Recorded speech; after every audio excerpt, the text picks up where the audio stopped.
સૌ મારી D U ચંદરવો YouTube ચેનલના ચાહકોને ખૂબ ખૂબ અભિનંદન આપતા એમનો આભાર પણ વ્યક્ત કરું છું.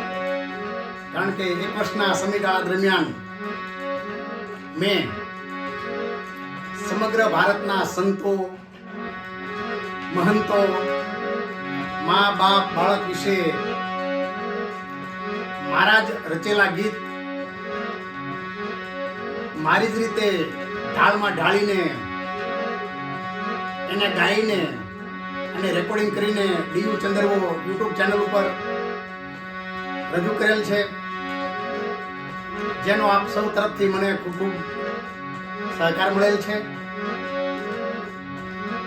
એ બદલ હું આપનો ખૂબ આભારી છું. વધુ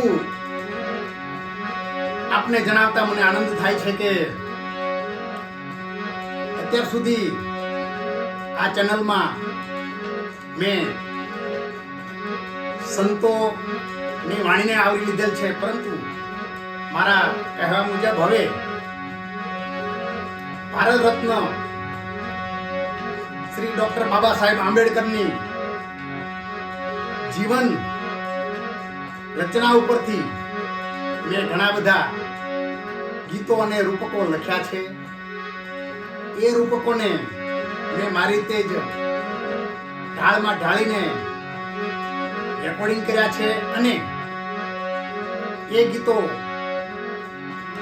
આપ સૌ સમક્ષ હવે હું રજૂ કરવા જઈ રહ્યો છું. ત્યારે હું હર્ષની લાગણી તો અનુભવું જ, સાથે સાથે આપના તરફથી મને આ ગીતો સાંભળી ખૂબ આશીર્વાદ રૂપી વચનો આપશો એવો હું આગ્રહ રાખું છું. ડોક્ટર બાબા સાહેબના જીવન અને કવન આધારિત આ ગીતો એક કુદરતની પ્રેરણાથી એવી અનુભૂતિ થઈ અને બાબા સાહેબ ના જીવન ઉપરથી આ ગીતો રજૂ કરવાની એક મને તક સાંપડી છે. વિશેષ કરીને તો હું બાબા સાહેબનું જીવન કવન તો વ્યક્ત નથી કરી શકતો, પણ એક ગીત કે રૂપકના રૂપમાં આપ સૌ સમક્ષ રજૂ કરવા જઈ રહ્યો છું. આ ગીત કે રૂપકમાં જે કાંઈ વિચારો રજૂ કર્યો છે મેં, એ મારા અંગત વિચારો છે.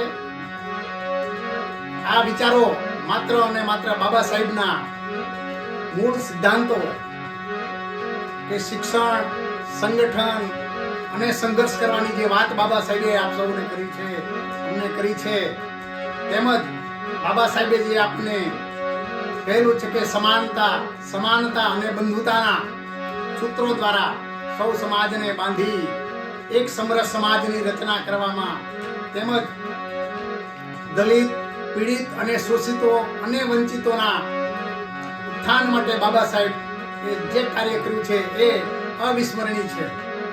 સાથે સાથે નારીનો ઉદ્ધાર કરવામાં પણ, મહિલાઓની મુક્તિ માટે પણ બાબા સાહેબનું યોગદાન કાંઈ જેવું તેવું નથી. એ ઉપરાંત જોવા જઈએ તો બાબા સાહેબે આરબીઆઈની રચના અંતર્ગતનો પણ એક ઢાંચો રજૂ કર્યો, એના આધારે આરબીઆઈની રચના પણ થવામાં આવેલ છે. બાબા સાહેબે જળ શક્તિ રચના પણ કરી છે.